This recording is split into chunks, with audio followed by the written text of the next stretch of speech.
Com certeza. Pô, supondo aqui, fazer um exercício mental. Você ganhou ano que vem, caso você venha se candidatar como presidente mesmo, você ganhou. Qual que seria o seu plano de guerra aí? Porque vai ser uma guerra, se você quiser mudar o sistema de verdade, porque o sistema não vai querer mudar. Foi isso que iludiu muita gente no voto com o Bolsonaro. Claro. Porque ele disse que ia bater de frente. Ele ia pra guerra, caralho, mas aí colocou Aras, tá ligado? Não foi pra guerra, tá ligado? Não, pelo contrário, se vendeu pro Centrão. Sim, ele falou pro cavalo de Troia, falou, vem cá, entra aí, entra todos os cavalos que derem. Então veja, essa é a pergunta. Então o que eu tô tentando fazer com vocês hoje aqui à noite? A gente podia estar conversando de coisas mais agradáveis, não é? Pra mim é super agradável. Não, eu tô falando, mas eu tô tentando dizer, olha, aqui tem que dizer de onde vem o dinheiro, quanto custa, e tô cutucando que a herança não paga e tal, por quê? Eu tô baixando a bola do cidadão que está prestando atenção em mim, que é a primeira providência da guerra contra o sistema é você não mentir. Então a eleição, a relação do candidato com o povo é telegráfico, o discurso é curto, é breve, é simbólico, é emocional, mas isso não pode levar ao ponto, como tem acontecido no Brasil, de eu despolitizar de tal forma que o cara acredita que eu sou o salvador da pátria.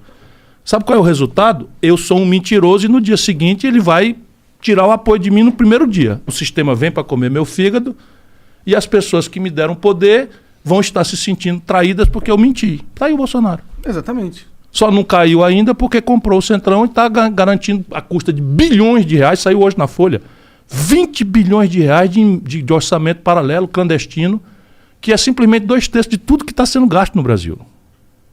Está sendo distribuído pelos deputados desse tipo de coisa, roubando um terço, a metade.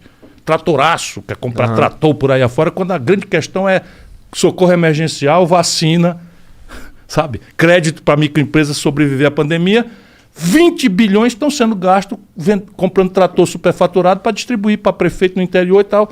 Tipo um mensalão onde o Exatamente Bolsonaro a mesma coisa. não tem como se fuder, porque o ônus de se fuder foi em quem fraudou a licitação de trator. Pronto. Mas o Bolsonaro sabia que esse tanto de verba seria usado para isso. Tá sabendo porque ele era desse baixo clero. É tudo coleguinha dele. Pode crer. Tudo coleguinha dele, 28 anos. Eu fui contemporâneo dele. Então veja, primeira providência para enfrentar o sistema. Moderar a promessa e apostar na inteligência do povo. Repartir o tamanho da dificuldade e anunciar o que vai fazer. Essa é a segunda etapa. O que eu vou fazer? Toda tragédia tem um lado bom. Isso é da sabedoria popular. Em toda tragédia, em toda coisa ruim, tem um lado bom. Qual é a tragédia brasileira? A quebradeira geral atingiu o coração do Pacto Federativo. Opa, que diabo é isso? É assim. Opa, gostei dessa. Vai lá. União Federal, estados e municípios. Então, por exemplo, na saúde, o município faz a atenção básica, o estado faz a atenção hospitalar, e a União faz o financiamento, o regramento, etc., a imunização, blá, blá, blá.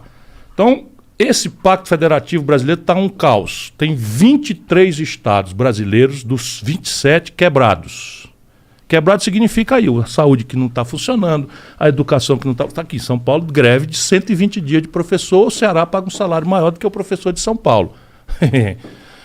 O que não quer dizer que é o salário que os professores merecem. Por favor, não me entendam mal, mas nós pagamos, sendo o estado mais pobre, mais do que São Paulo. São Paulo faz 8 anos que não dá reajuste aos policiais militares. E por isso está aqui com a água no pescoço para quebrar. O Rio já quebrou, Minas Gerais já quebrou, Rio Grande do Sul já quebrou, Rio Grande do Norte já quebrou e por aí 23 estados. Então esse é o tamanho da tragédia. Aqui está a semente da virada. Qual é? Eu, em vez de negociar com os deputados em Brasília, trancado em gabinete sem o povo assistir, eu entre a eleição e a posse descanso 2 dias, né? E vou trocar um redesenho do Pacto Federativo.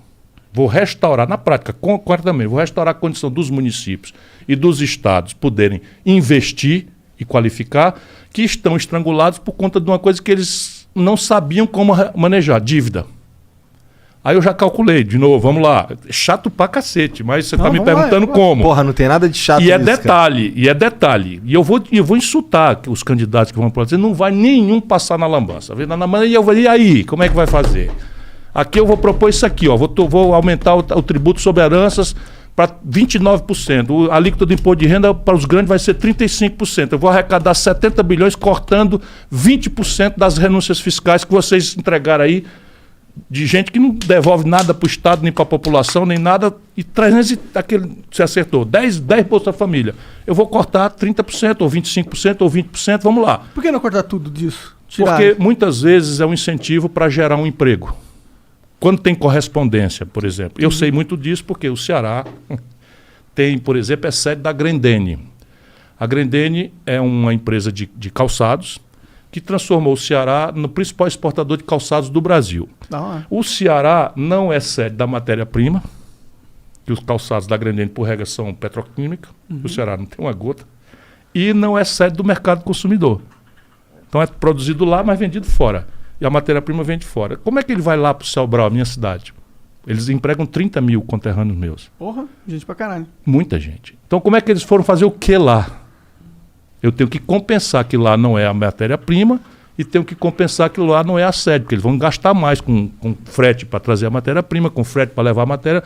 E eu tenho a ferramenta da renúncia fiscal como um mecanismo de fazer. Mas tem uma correspondência. O cearense sabe que esse imposto aí foi trocado por emprego. Entendi.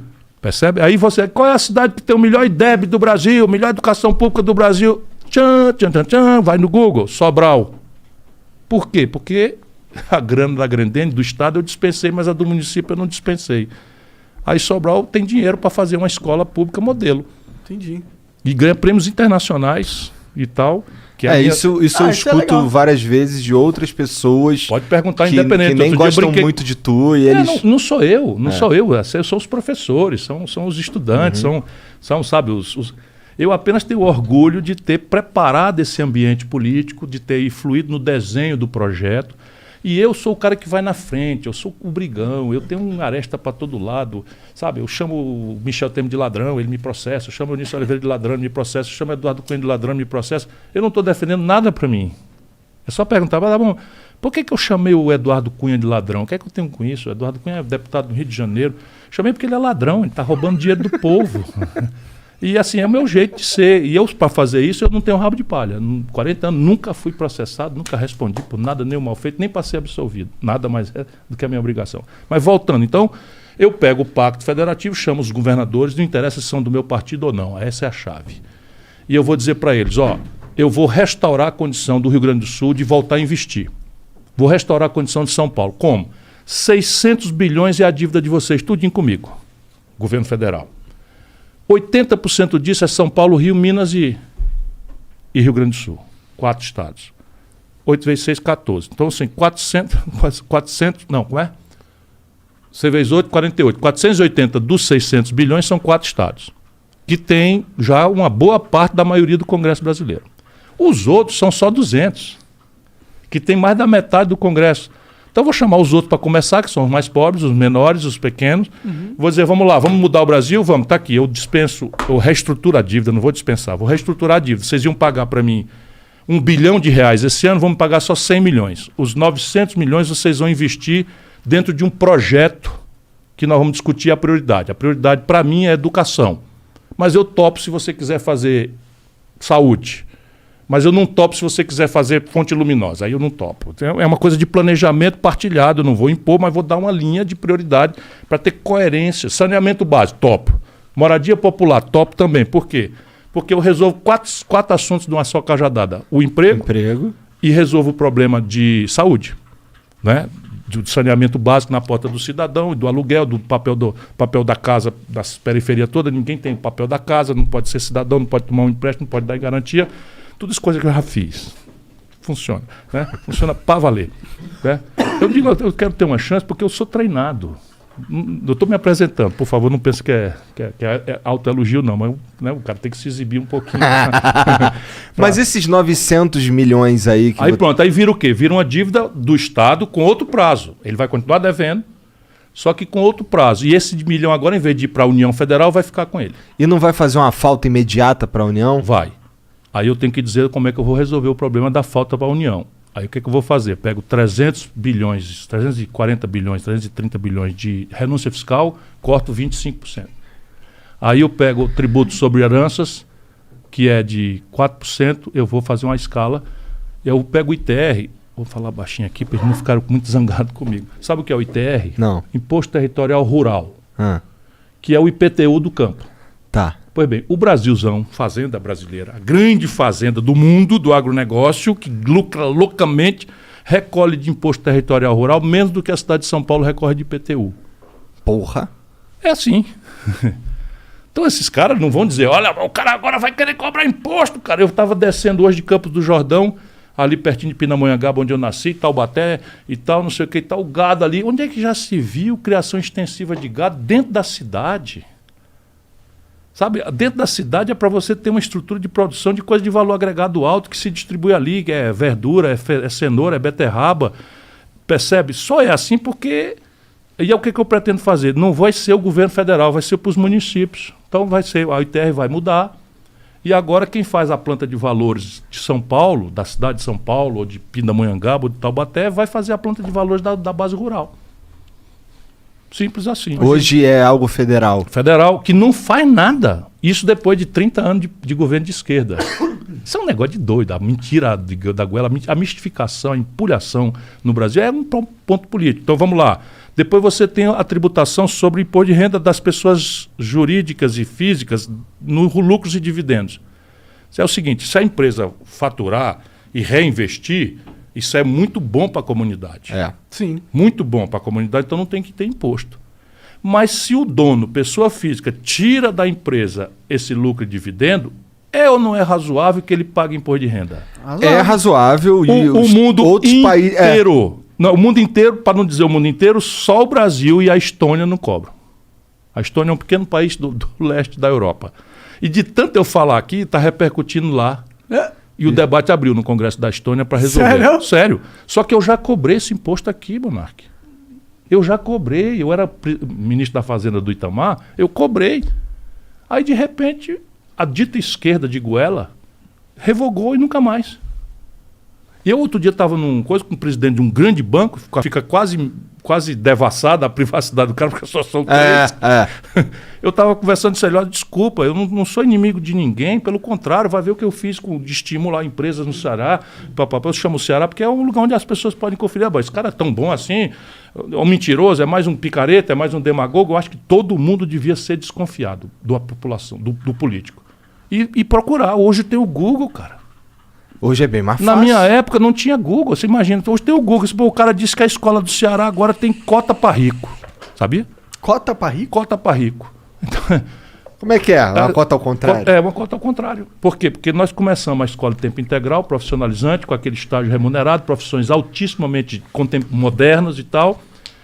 E como a gente não podia fazer para todo mundo ao mesmo tempo, começamos a dar uma prioridade, que é a nossa lógica. É o seguinte, só pode entrar nessa escola, que é um prédio espetacular, e tem tela de cristal líquido em algumas, e tem laboratório de ponta, e tem tudo. Uma escola, se procurar a melhor escola de São Paulo, e compara. Vai no Google, quem estiver desconfiando.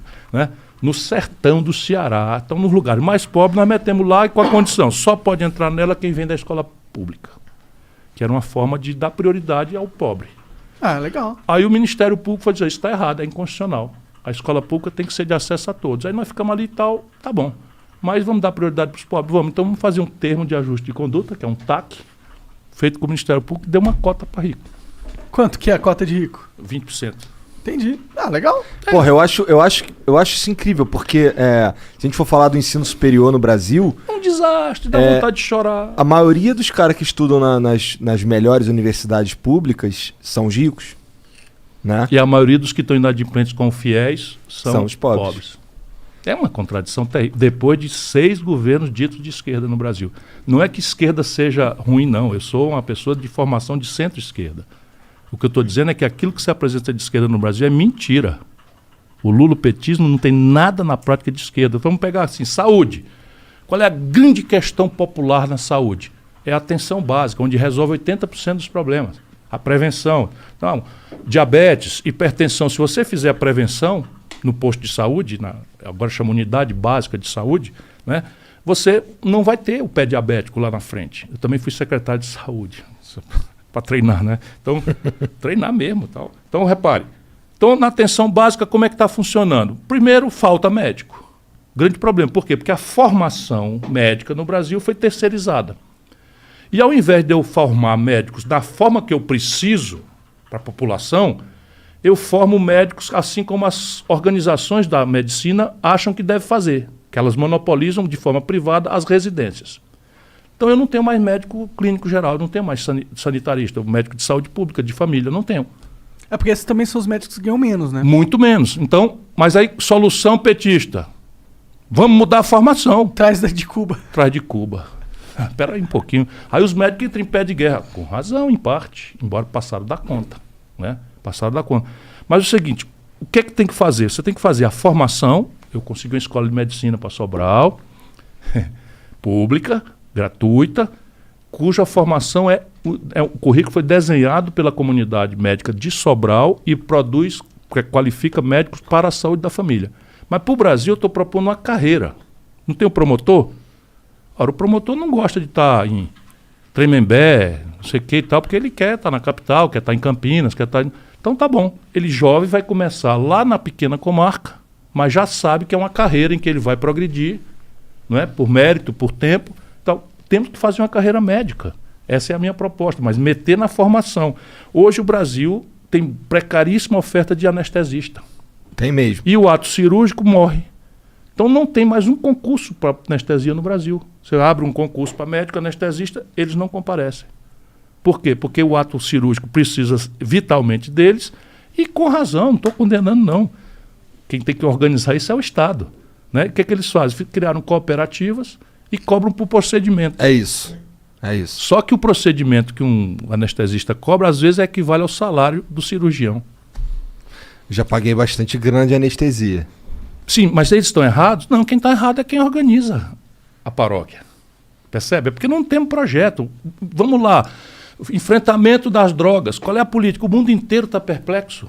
O mundo inteiro perplexo. Como é que faz? Libera e tal. Não deu certo. Falando em droga mais pesada, naturalmente. Tranca, guerra contra a droga. Foi uma tragédia. E aqui adotamos a política de guerra contra a droga por influência norte-americana, pura e simples, do governo do Lula. Minimamente tinha que ter o debate. É exatamente o que eu proponho. Então, mas se a sociedade brasileira fosse hoje votar num referendo sobre liberação de maconha, por exemplo, eu acho que ela seria contra. Ela seria contra se o debate fosse feito na condição que está hoje. Por quê? Porque eu colido a elite política brasileira, como é muito alienada da vida do povo, ela colide com a religiosidade, ela colide com a moral popular e o papel, especialmente do pensamento progressista, mas também dos intelectuais, dos artistas. Isso eu tenho feito um apelo. Né? Como é que pode os intelectuais de um país como o nosso, os artistas, sabe, que são sinais de vanguarda na sociedade, serem conservadores, terem uma proposta passadista, altamente conivente com ladroeira, com fisiologia, com clientelismo? Isso deforma a nação. Então o que você tem que fazer é o seguinte: não, o presidente da República não é o chefe, não é o dono do pedaço. Ele tem responsabilidade com todos os grupos. Ele tem que iluminar o debate. Ele tem que saber todos os elementos que têm legitimidade para participar do assunto, os médicos, as lideranças religiosas, sei lá, quem venha, discuta, e vamos discutir o assunto, porque não é um problema. Qual é o problema? Os problemas são dois. Antes da gente achar a solução, eu quero estressar essa discussão, que é o que eu vou fazer, porque eu estou com dois problemas que eu não aceito ficar parado. A matança de jovens pobres negros nas favelas. Uma mulher grávida. Morreram 600 mulheres no Rio, 15 grávidas. Isso Rio de Janeiro. Que é isso? Nós vamos fazer de conta que não está acontecendo. Sabe quantas pessoas foram assassinadas no Brasil? 57 mil em 12 meses. Morreu mais gente no Brasil assassinada do que na guerra civil da Síria. Então esse assunto vai ter que vir para a minha mesa, não vai ficar só por tabu, por moralismo, seja o que diabo for, vem para a minha mesa, não vai ter mais isso aqui. Essa solução não presta. A segunda razão é a população carcerária, Monark. Quando essa brincadeira começou com Lula, nós tínhamos 300 mil pessoas presas. Hoje nós temos 800 mil pessoas presas e 250 mil mandados de prisão para serem executados. E viraram universidade do crime. E no mesmo período, facções criminosas e milícias começaram a surgir no Brasil ante nenhuma atitude. Nenhuma. Agora está o Bolsonaro distraindo o povo com um serial killer, a brasileira, né, que está embrenhado no mato e tal, e tem um picareta lá do Ceará, que resolveu fazer um filme na televisão, porque o Bolsonaro cria essas distopias no Brasil.